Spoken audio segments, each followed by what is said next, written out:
Con pan y vino se anda el camino.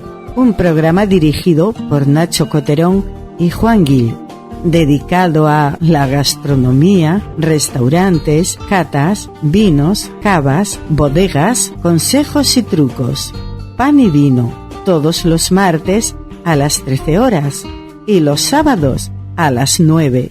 Pan y vino en Radio El Campello 107.3 FM y en radioelcampello.es.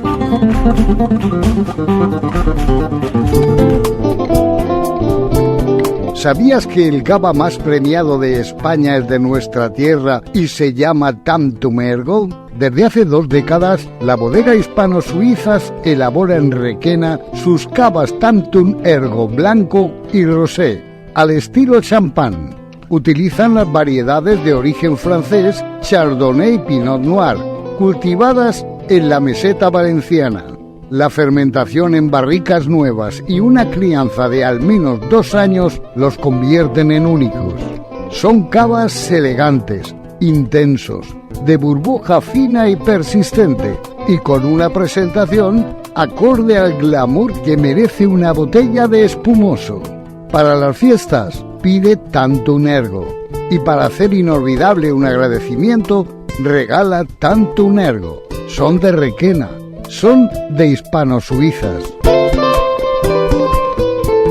Bueno, pues hemos pasado la barrera de los 50, ya somos mayorcitos, Nacho, y continuamos.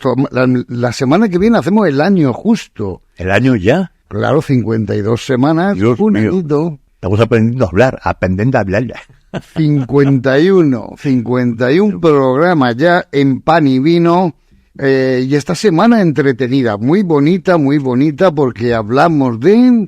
Pues mira, vamos a empezar hablando de un tema que a mí me gusta mucho y que no conozco, de la micología de las setas. Y fíjate, precisamente porque el otro día vi en un restaurante un plato de níscalos, que a mí me parece de los más normalitos que hay, 20 y tantos euros. Yo, pero vamos, esto yo cuando era jovencito por los Pinares de Sigüenza nos íbamos y casi ni las quería, casi ni las queríamos de todas las que había, y que tampoco son las mejores. Entonces he pensado, yo tengo un hermano Alberto, que es un gran micólogo, que recolecta muchísimas por ahí por la sierra de Guadarrama, donde vive en Madrid, llamarle y hablar un poco de setas. Me parece un mundo apasionante. Porque ahora saldrán las setas debajo de las placas solares, porque lo ves, aquí en Alicante han tenido que cambiar la normativa porque... seremos la pila de Europa. No nos invaden, es verdad. Pero nada, vamos a hablar de gastronomía. Tú no te enfades. Después de las setas... Luego, esta semana comiendo en un sitio que ya creo que lo sacamos hace unos meses, Cachito. Para mí Cachito es un restaurante que me gusta mucho, de las mejores arrocerías, ahí en mitad de la nada, entre comillas, en las afueras de Elche, en una pedanía. Y la verdad es que cocinan todo a la leña y se come realmente muy, muy bien. Estuve comiendo esta semana. Y luego, si te parece, un par de noticias muy breves. Una de ellas, por ejemplo, va a ser que hay una de las personas que yo admiro, que es David Muñoz, que incluso le he hecho alguna entrevista o he comido con él alguna vez y demás. Después de 3 años consecutivos, ya no es, entre comillas, el mejor cocinero del mundo. Hay un nuevo número 1 a nivel mundial. Un nuevo número 1 y un nuevo número 2. Y luego ya terminamos el programa con un cóctel, un Negroni, ¿te parece? Como claro, después de una buena comida en el... Pues perfecto. Cachito, pues bueno, que creo que ya está el micólogo al teléfono, pero ¿por qué le llaman micología y no setología? Y yo qué sé. Es que los nombrecitos, de verdad... Venga, Alberto. Yo creo que estamos en una temporada magnífica para disfrutar de un manjar, como son las setas. Y realmente en España tenemos cientos, miles, diría, 1000 y pico variedades. Incluso en Soria, la provincia que probablemente tenga más, hablan de más de 500 tipos distintos. Y qué mejor que hablar con una persona que disfruta, que las conoce, que le gusta la micología y que cocina muy bien. Es Alberto Coterón, que se llama como yo. ¡Qué casualidad! Hola, Alberto. Hombre, Nacho, buenos días. ¿Qué tal? Buenos días, Nacho y Juan. ¿Qué tal? Por allí, por Alicante. Sin setas. Sin setas, porque hay muy poco. Sin setas. Bueno, no, hay setas en todos lados y en todas las épocas del año. Aunque la gente piensa que solo las setas salen en otoño, realmente tiene setas de enero a diciembre. Cada mes tiene sus especialidades, sus setas, pero la gente solo piensa que las setas salen en otoño. Pero tienes en enero, en verano y tienes los 12 meses del año. Pero tú vives por la Sierra de Madrid, una zona más verde, más fría, más húmeda, y tú últimamente me mandas fotos de lo que estás recogiendo. ¿Qué estás recolectando ahora mismo? Hombre, yo tengo una gran suerte, y es que al vivir a 7 kilómetros de la Sierra de Guadarrama, pues en la Sierra de Guadarrama, como en muchísimos pinares y zonas de España, pues te encuentras mucho tipo de variedades y mucho tipo de setas. Dependiendo del hábitat, te vas a encontrar unas setas u otras setas. Yo lo primero que haría antes de empezar sería diferenciar o distinguir las partes de las setas. Perfecto. Porque yo, cuando me quedo asombrado, es cuando hay supuestos micólogos o gente que sabe mucho de setas y te dicen barbaridades como el tronco de una seta o el tallo de una seta. O sea, yo empezaría diciendo que las partes de una seta básicas es el sombrero, las láminas o esponja, es decir, tú le das la vuelta al sombrero y pueden tener láminas o esponja, por ejemplo, como boletos. Y luego el pie, no el tronco, el tallo, barbaridades de esas, pues saldrá de un árbol, o el tallo en un arbusto. Pero desde luego en una seta no se llama pie. Y luego, pues bueno, la volva o el anillo, la volva es como la parte donde pues muchas setas, pues bueno, pues salen esa especie de volva que luego al abrirse o al crecer la seta, pues es cuando se forma el anillo. Ajá. Pero yo empezaría hablando de sombrero, láminas y pie. Y luego dentro del sombrero, la piel es la cutícula, se llama la piel. Entonces, bueno, pues una forma de diferenciar setas también pues puede ser, dependiendo de cutícula, que se pueda arrancar bien o no del sombrero, etc. Oye, y una pregunta. Sí, perdón. Sí. Cuando vamos a recolectar, yo siempre he llevado la navaja, hace muchos años que no voy. Y hay que cortar, hay que dejar esa base del pie dentro de la tierra. A ver, dependiendo, las setas saprófitas, por ejemplo, son setas que se alimentan de madera muerta. Entonces, por ejemplo, puede ser los Pleurotus ostreatus, que es la seta de ostra, la que tanto se vende en supermercados. Puede ser la seta de chopo, el Agrocibegerica. Entonces, estos son setas saprófitas donde al alimentarse de madera muerta, da igual, tú puedes cortarlas perfectamente por el pie, ¿sabes? No pasa nada, absolutamente. Hay micólogos que también recomiendan, por ejemplo, en las setas que salen, pues eso, en la tierra, pues eso, por respetar el micelio, lo que siempre hay que hacer, aunque se arranque, no hay problema, pero el micelio, que es como si fuera la red neuronal que tienen por dentro de la tierra las setas, lo que sí hablan es, una vez que, aunque se arranque directamente, hay personas que la pueden cortar, por ejemplo, los boletos, pero lo que hay que hacer es luego volver a enterrar otra vez, pues eso, tapar el agujero que haya dejado la seta para, sobre todo, conservar el micelio.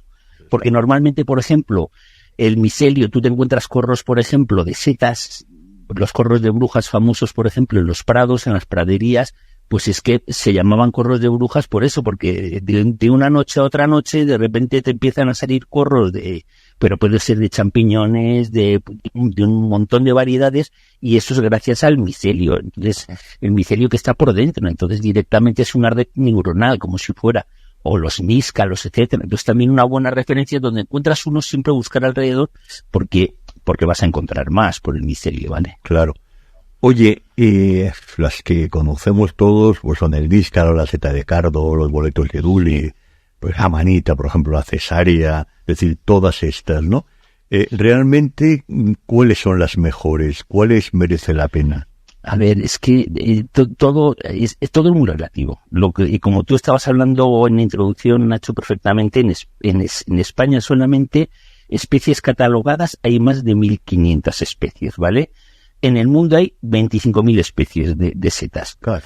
Y, por ejemplo, un grupo que las personas, por lo general, en España no se recolecta y son unas setas encima con una garantía de 100%. Bueno, tampoco quiero yo arriesgarme mucho, pero vamos, no hay ninguna tóxica hasta el momento. Por ejemplo, son las rúsulas.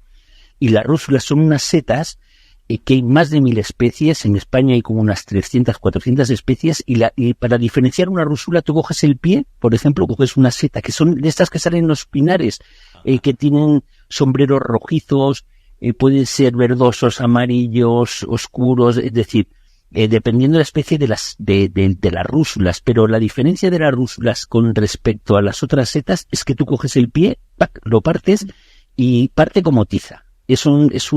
Se parte directamente como si partieras una tiza. Entonces, eso ya es una rúsula, eso es un indicativo de que es una rúsula.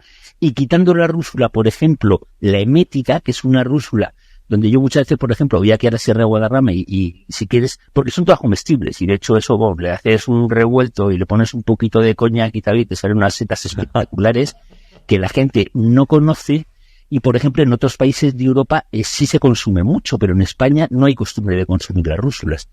Y quitando, por ejemplo, la rúsula emética, que es una rúsula que tú coges un poquito de sombrero, te la metes en la boca, la masticas un poco y lo único que tiene es un sabor picante. Entonces es un sabor picante, lo escupes, ¿sabes? Entonces las rúsulas que son picantes no son recomendadas el consumo, pero el resto sí. Pero incluso hay países, por ejemplo, donde sí se utiliza ese picante o esas rúsulas como condimento, como pimentón o como picante. Es decir, yo leí... realmente eso...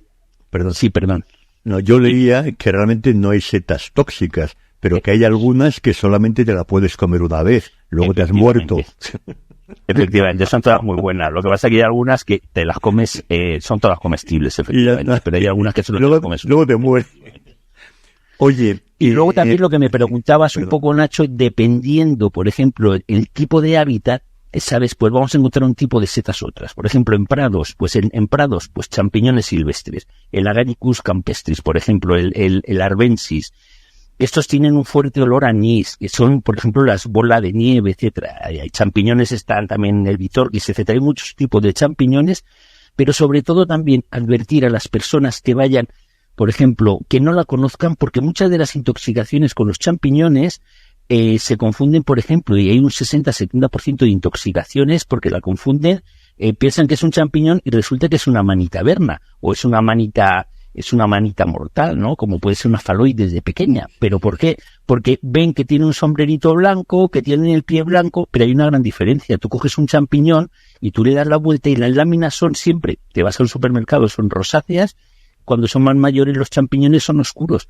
Pero si tú coges una seta que parece un champiñón, que muchas veces pueden salir en prados, y tú le das la vuelta, ya hay que desconfiar, porque si las láminas son blancas, ya hay que desconfiar. Lo primero y lo segundo, los de las amanitas, salen una especie de bola de huevo, con lo cual directamente esas son normas básicas. Y lo que yo sí recomendaría, nunca consumir una seta si no estás 100% seguro. Porque claro, hay muchas personas que se fían de una guía, de lo que les diga. Entonces yo creo que ir con una persona que tenga experiencia y un guía yo creo que es fundamental, además de lo que te digan los libros o no. Porque también hay por ahí barbaridades que te dicen los libros, etcétera, etcétera, que muchas veces hay que desconfiar. Entonces, sobre todo, tener, es decir, tipo de hábitat en prados, vamos a encontrar, por ejemplo, pues eso, champiñones, por ejemplo, las senderuelas, los corros de brujas que te decía, pues eso, las setas de cardo, volvarielas, etcétera, etcétera. Entonces, ahí en prados, tú te vas a un praderío, normalmente donde haya ganado, sobre todo, ovino, ¿vale? Porque luego con las patas de las ovejas, de las cabras y tal, normalmente, pues las esporas se van extendiendo y tal. Entonces, en las praderías, pues sí son comunes este tipo de setas. Juan, te va a preguntar. Alberto, estabas hablando de cómo coger la seta. Para recolectarla, ¿aconsejas un cesto o una bolsa? Perdón, un cesto, te digo mal, Juan, perdón. Sí, un cesto para que las esporas caigan o una bolsa de plástico. Nunca, una bolsa de plástico nunca, al revés, todo lo contrario, siempre una cesta precisamente para que las esporas, pues precisamente tú mientras estás cogiendo las setas y el cesto está con setas o sin setas, pero por lo menos tú vas esporando. Entonces, en una bolsa de plástico esas esporas no las estás dejando en su terreno. Y también hay que respetar las setitas pequeñas, lo que le llaman los botones de seta. Hay gente que recolecta todo, o las setas ya un poco más mayores, cuando están esporando, cuando ya están mayores y oscuras, hay que respetarlas. Claro. Y siempre en una cesta, siempre en una bolsa de plástico. Nunca. Oye, vamos casi a terminar. Pero primero damos alguna sugerencia para cocinar y antes, ¿cómo limpiamos una seta? Vale. Bueno, perdonad, es que yo os he metido con las setas, por ejemplo, de los prados. En los pinares hay níscalos, hay tal, la seta de los caballeros, que es una seta que yo sigo consumiendo, pero de repente el tricoloma ecuestre ha pasado de ser un excelente comestible a ser una seta tóxica. Ahora las guías la recomiendan no consumir precisamente por el tema del hígado, etcétera, etcétera. Los boletos, edulis, pinículas, etcétera. Es decir, hay que conocerlas. El boleto Satanás es el único boleto que podría ser que es rojizo, que azulea al cortarlo, etcétera. Entonces, es decir, hay tantas especies de setas que habría que ir, la pata de perdiz, es decir, hay muchísimas, las rúsulas suelen salir también en pinares, etcétera, etcétera. Es decir, sobre todo un poco diferenciar tipo de hábitat y setas. Y luego, ¿quién les pone nombre? Perdón, sí. ¿Quién les pone el nombre a las setas? Porque vaya nombre. No, vienen todos del latín, del latín, porque por ejemplo, pues Rusulus en latín es rojizo, entonces todas esas setas que eran rojitas y tal, que según parten, pues eso, cianosanta, es como el color es como más azulado, más de tal, ¿sabes? Es decir, casi todos son procedentes de nombres latinos. Y luego, en cuanto a la limpieza, pues a ver, dependiendo también del tipo de seta. Yo, por ejemplo, si cojo boletos, porque boletos los excelentes son los edulis, los arbensis, el boleto, bueno, es que también hay boletos también en encinares, que es diferentes tipos de boletos. Pero entonces yo con los boletos lo que haría es con un paño un poco húmedo y limpiarles un poco el sombrero. Y ya está. Una limpieza lo más suavita que puedas. Por ejemplo, si son níscalos o si son tricolomas y tal, el portentoso y tal, que estas suelen salir medio enterradas y muchas veces tienen mucho barro, pues ahí aunque lo dejes con un chorrito finito debajo del grifo, pues no pasa nada. Por ejemplo, las senderuelas, que son los corros estos de brujas, que para hacer un revuelto son excelentes. Yo estas setas, por ejemplo, las recolecto con tijeras, porque ir con navaja es un rollo. Yo me siento, pim pam, y con unas tijeritas voy cortando las senderuelas. Entonces las senderuelas, pues directamente la meto debajo del grifo, debajo de un colador grande, porque tienen muchas pajillas y tal del campo, y entonces les hago una limpieza un poco más a lo bestia, ¿sabes? Pero también dependiendo del tipo de setas, pero normalmente es eso, si son setas como boleros, también con un pañito húmedo, ¿Perdón? O con un cepillo de dientes, o una brocha, los he visto también. Claro, también. Bueno, y luego formas de conservarlas, pues bien desecadas, por ejemplo, hay desecadoras de setas que lo metes a una temperatura de 60 grados, tiene varias bandejas y lo dejas media hora y tal, entonces ya una seta desecada, yo tengo frascos con diferentes especies, los tengo todos clasificados y una seta en un frasco desecada te dura años, te diría yo. Las puedes congelar, pero dependiendo... Mermelada, como haces tú. Cocinarlas, claro, es que depende, es que hay muchas formas, pero sobre todo yo lo que sí advertiría es cuidado con las equivocaciones, porque hay muchas veces que en un hábitat, que tú, por ejemplo, el perrechico, la seta de San Jorge, que dices, mira, es un perrechico, porque, por ejemplo, el Entoloma libidum es una seta que es que huele harinoso, se parece muchísimo al perrechico, huele muy, muy, muy bien, pero ¿qué pasa? Que en vez de salir a una pradera, el perrechico, por ejemplo, te está saliendo en terrenos calizos o en terrenos de encinares, etcétera. Entonces ya hay que desconfiar. Es decir, cuando te sale una seta fuera del hábitat, hay que desconfiar. Y el 80% de las intoxicaciones mortales, precisamente, es por el Entoloma libidum. Por eso le llaman pérfida o engañosa. Porque la gente las confunde con el perrechico. Entonces, claro, ante las dudas de una seta, nunca hay que consumirla. En los prados, por ejemplo, champiñones, vas a ver muchos tipos de champiñones. Obviamente no confundir con una manita verna o una manita mortal. Pero también hay un champiñón que es el Santoderma, que, a ver, no es mortal, yo lo he probado, es tóxico, huele a fenol, te puede producir un poquito de descomposición y tal, pero tú en el momento que frotas un poquito con el dedo, el sombrero, o cuando cortas el pie con una navaja, enseguida amarillea. Entonces eso ya es una forma de decir, vale, este champiñón no es mortal, pero es un champiñón indigesto, es tóxico. En algunas días te lo ponen como mortal, pero vamos, yo lo he consumido y sigo vivo, ¿vale? Alberto, estoy disfrutando, no sabía que sabías tanto. No tengo ni idea, pero vamos. Pero estamos súper pasados de tiempo, pero es de verdad que un placerazo y hemos aprendido un montón. Oye, te llamamos otro día porque me parece súper interesante. Y luego ya otro día, si queréis, hablo de mermelada de lepistas, que son excelentes, de croquetas, de setas, de boletos, de risotos, etcétera, etcétera. Hay un montón de cosas. Prometidos.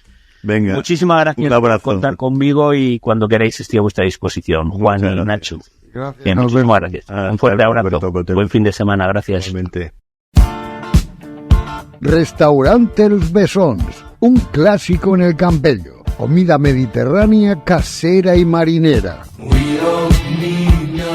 Restaurante Els Bessons, gran variedad de arroces. Caldero campellero, por encargo. Gazpacho de mero, derrape, guisos de pulpo, raya, pescados de bahía, llandeta y salazones. Restaurante Els Bessons. Raciones abundantes y de primera calidad. La carta, mejor déjate aconsejar. Restaurante Els Bessons, solo comidas. Los lunes, cerrado. Restaurante Els Bessons, en calle San Ramón, número 36.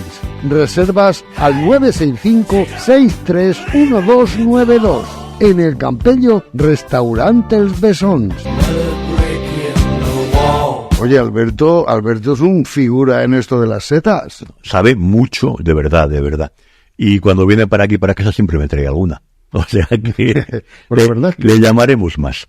La verdad es que yo he ido a coger setas muchas veces, pero el motivo no era coger setas, era el pasar el día, almorzar en el campo, reírte, hacer deporte, decir, para ahí no subo yo, sube tú, y se pasa un día fantástico y después a la brasa están... Es verdad. Yo cuanto más sencillo mejor. Iba a decir que a la brasa están de muerte, pero como te equivoco. No, cuidado, te mueres de verdad.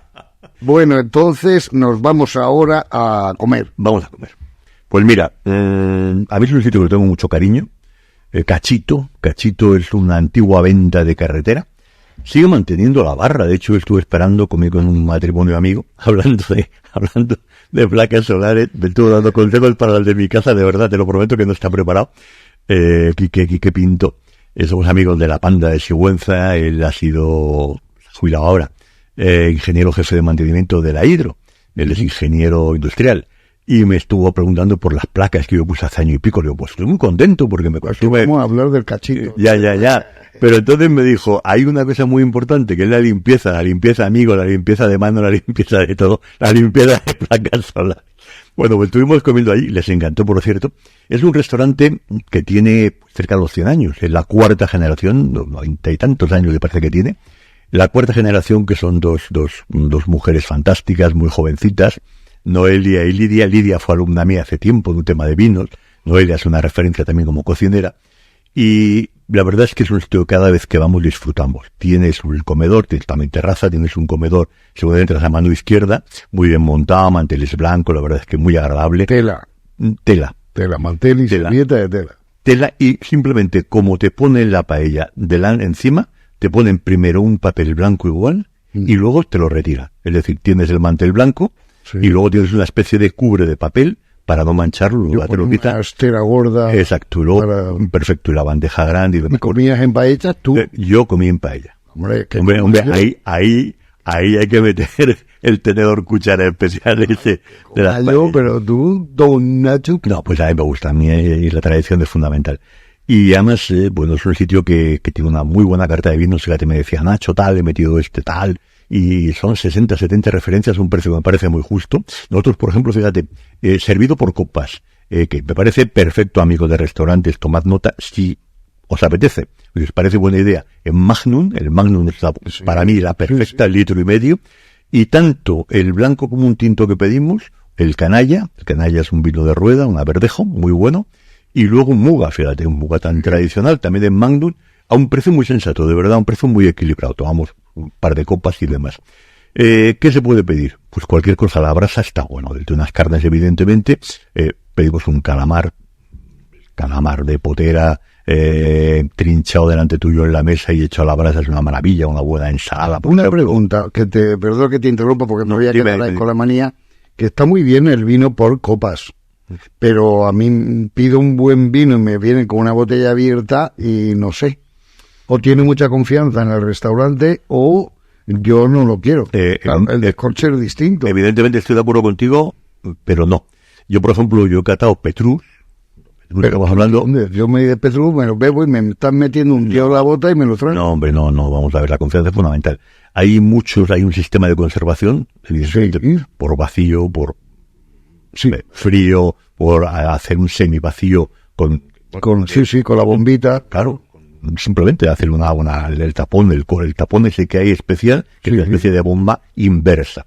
Entonces, de todas maneras, un restaurante que tenga volumen y que tenga rotación, normalmente, porque a mí, por ejemplo, vi cómo me abrían las 2 botellas. Sí. Y claro, evidentemente no te has tomado 1,5 litros 3 personas. Y ves cómo está conservado. Y lo ves conservado. Y evidentemente en frío, evidentemente en cámara, evidentemente con el corcho, evidentemente te lo van a catar. Es decir, si te quieren engañar, pero yo no creo que te vayan a engañar con un muga o con un pesquera. Estamos en España, macho.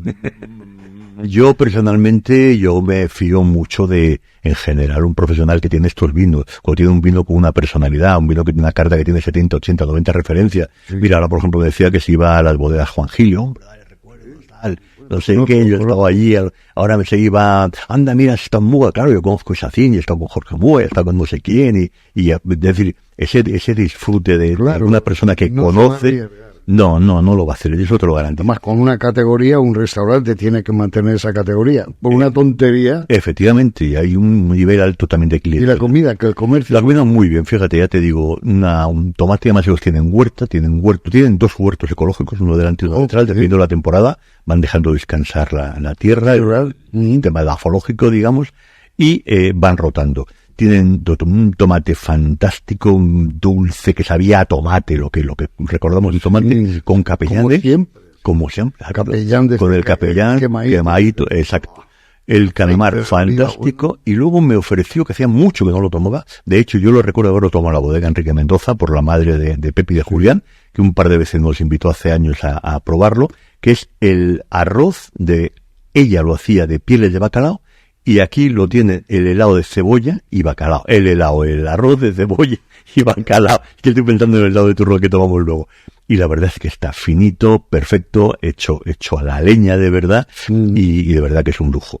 Tienes como 15 o 20 arroces, incluso el clásico de costrera, arroz con costra de allí, es muy típico, es un arroz, exacto, lo hacen en una olla de barro, es un arroz que hacen con un fondo más, digamos, de cocido, y luego le ponen ese huevo batido con perejil, etcétera, etcétera, lo ponen la tapa metálica con las brasas, y eso hace que suba, una especie de flan, ese efecto horno, ¿no? Fíjate, que tendremos que hablar un día también, es un arroz hecho con una gazpachera de estas, con patas y el gas, por la diferencia, si es fuego, igual que si lo haces con sarmiento, cómo cambia el sabor de uno a otro. Por completo.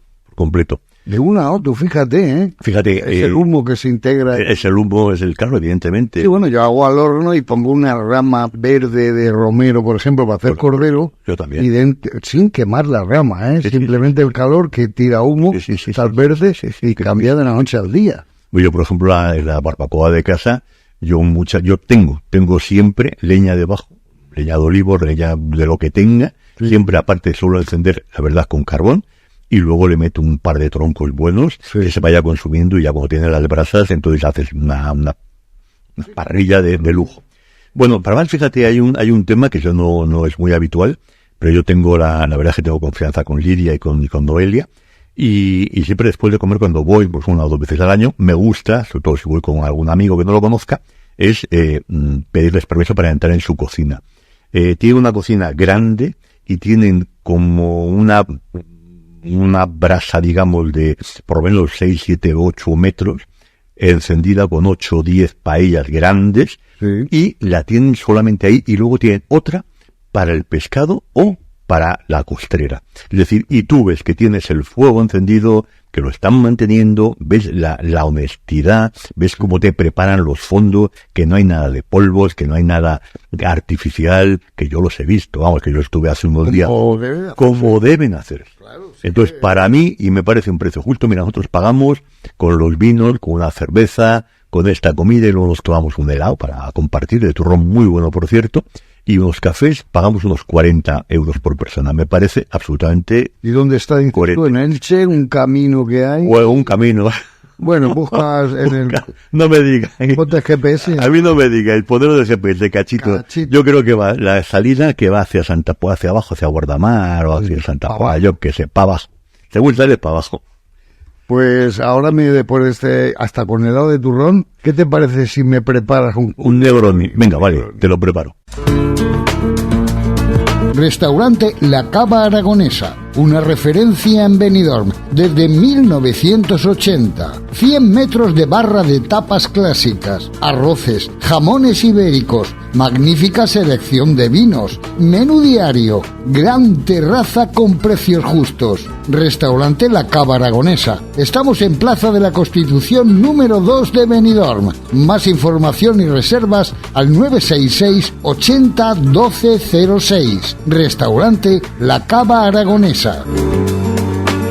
Bueno, pues después de una buena comida en Cachito, que aún no me has invitado, por lo menos invítame a un Negroni, pero cuéntame antes algunas noticias. Te digo un par de noticias rápidas. Mira, una, se sabe que se ha suspendido, se ha aplazado Gastrónoma por todo el mogollón, por toda la faena gordísima de Valencia. Entonces, en principio, yo creo que será a principios del año que viene. Hay una entrevista planificada para la semana que viene, si te parece, Juan, con Alberto Redrado, sumiller de 2 estrellas de La Escaleta, porque en 10 días o algo así hace su 6ª muestra de vinos ahí arriba en La Escaleta, en Cocentaina.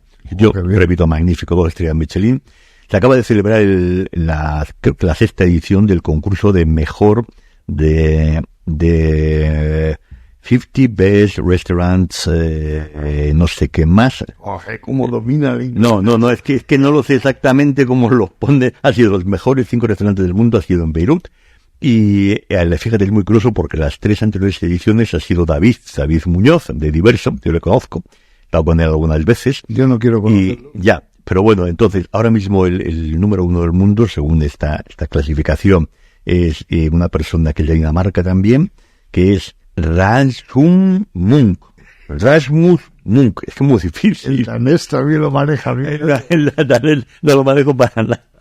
Pero bueno, yo era amigo de uno de los mejores, fue mejor del mundo, a René Redzepi, también del MoMA en Dinamarca también. Y el segundo es otro español, es Albert Adrià, con su Enigma. La verdad es que es un sitio súper creativo y que merece la pena. Es decir, yo creo que seguimos estando en la élite a nivel restauración, de gastronomía, en el mundial. Mejor o peor o eso, porque se presentan en algún sitio, ¿no? Eso también, evidentemente. Claro, porque yo conozco cocineracos pero que serían el firmamento y no se presentan, no pierden tiempo en eso, se dedican a lo suyo, o no saben, no lo sé, hay gente que tiene más ambición. No, pero esto normalmente no se presenta, normalmente son jurados que te van eligiendo, son evaluaciones, son unos comités, muchas veces tienes inspectores, yo que sé, una guía Michelin, tú no te presentas. Es decir, tú tienes una de las inspecciones, cuando quieres tener la parte del inspector de la zona, tiene que ir inspector nacional, cuando es una estrella más, a lo mejor una segunda estrella, no digamos una tercera, ya tiene que ser el comité europeo el que tiene que reunirse, y no es una visita, son varias visitas. No, cuidado, que hay... No, por eso que esto es un concepto mucho más amplio, mucho más complejo, y para tener este nivel, créeme que bueno. ¿Cuándo es en La Escaleta? En La Escaleta es me parece que es el día 25 de noviembre. De noviembre. O sea, nos queda nada. Sí. 2 semanas, semana y pico, algo así. Y bueno, ¿qué te parece? Podemos terminar ya con uno de mis cócteles favoritos. Experto. Que ayer me lo preparé, casi preparé, comiendo muy bien, por cierto, restaurante. ¿Cómo prepara Nacho? Fíjate, buen Negroni? Yo hago un Negroni que no es el Negroni clásico, aunque tengo la base en ese aspecto. Fíjate, esto realmente, el Negroni era una bebida pues muy americana, digamos, era una parte de Campari, ese amaretto italiano, una parte de vermú rojo evidentemente, y luego le ponían soda y hielo, etcétera. ¿En América había vermú? Sí, claro. Entonces, hombre, estoy hablando, realmente está descrito en el año 1919, si no me equivoco, en Firenze, y hubo el conde, que se llamaba Camillo Negroni, que parece ser que era un poco aventurero y un poco vaquero y un poco todas esas cosas, de origen británico, entonces tenía parte de la familia británica y parte de la familia italiana. Entonces iba a este sitio y él se dio cuenta que a él le gustaba la ginebra, el London Dry Gin, y dijo que por qué no cambiaba la soda por ginebra. Total, que hizo un invento que era 1/3 de Campari, un tercio de Campari, de amaretto, un tercio de vermú rojo y un tercio de ginebra. Y hielo, evidentemente, y luego le ponían ese twist, esa piel de naranja, ¿no? Para aromatizar. Y entonces yo he leído, no sé la verdad, o sea, la historia de las que cuenta, que sus amigos o tal le dijeron que bueno, que estaba muy bien, pero que no pasase de 20 al día. 20 Negronis, 20 copas de ginebra. Por Dios. Pero bueno, a mí me parece que yo le pusieron de nombre Negroni. Negroni por el conde Negroni, en principio, Camilo Negroni. Aquí sí. También está, por ejemplo, el Pepito. Y es por un pepito, ya te contaré la historia. El bocata. El bocata. Pues no lo sabía. La ternera con mantequilla, eso, hombre. Pues qué rico. Y realmente yo como lo preparo, que yo creo que está perfecto y es muy equilibrado. Yo le suelo poner una parte de Campari, es decir, es amaretto. Suelo poner una parte de vermú rojo. Pero cuidado. ¿Qué vermú? No cualquiera. Todo un vermú bueno, evidentemente. Yo utilizo, pues a lo mejor un Bertau, utilizo, por ejemplo, a mí Petroni me gusta mucho. Ayer me lo preparé, por ejemplo, me lo prepararon con el Luis XIV, que es uno que también tiene unos fundillos que están muy bien. Este es alicantino. Hay muy buenos fundillos en hay muy buenos vermús aquí en España. Y lo que hago es un golpe, nada. Una gota simplemente para aromatizar de ginebra. Para mí, lo normal, tercio, no es una barbaridad. Con el twist de naranja y con hielo. Yo le pongo bastante hielo, un par de cubos de hielo. Se puede hacer también en coctelera, pero a mí no me gusta. Directamente, que se integre con una cucharilla, ya está, mezclador y ya está. El vaso, nada de la copa típica del cóctel, no. Un vaso, el Old Fashioned es el vaso de whisky, digamos, el vaso ancho de toda la vida. Un par de cubos de hielo, la rodaja, no, la piel de naranja, la parte pigmentada, lo que es el flavero. No sea agua con el hielo, no es mejor coctelera, y colar. No, por eso el truco que suele haber, yo lo suelo hacer así en mi casa, es tener el vermú y tener el Campari en el frigo.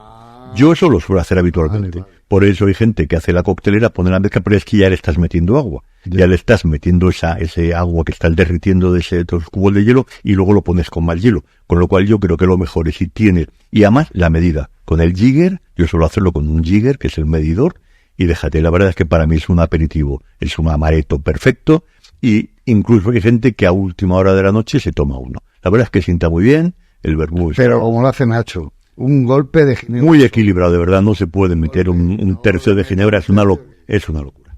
Nacho, programa 51. A punto del año.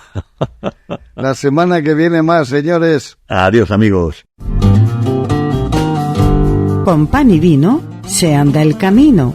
Un programa dirigido por Nacho Coterón y Juan Gil, dedicado a la gastronomía, restaurantes, catas, vinos, cavas, bodegas, consejos y trucos. Pan y vino, todos los martes a las 13 horas y los sábados a las 9. Pan y vino en Radio El Campello 107.3 FM y en radioelcampello.es.